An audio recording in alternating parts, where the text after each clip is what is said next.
Ini lorong sapi jenis sobat kali semua. Artinya di sini sapinya berbagai jenis ya, dari mulai jenis limosin, simetal, terus Brahman, Jangus juga di sini ada. Ini rutinitas sore hari sekarang sedang pemberian comboran yang kedua ya.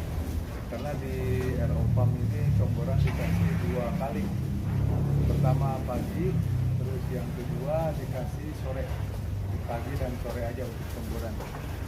Comboran yang diberikan apa? Jadi comboran yang diberikan berupa ongok ya, ongok atau ampas singkong ditambah dedak, ditambah konsentrat. Jadi udah tiga macam kita satukan, diaduk secara rata baru kita kasihkan di sapi. Jadi mulai digas, tapi digasnya tipis-tipis sobat semua. Demikian sementara, terima kasih. Selamat siang.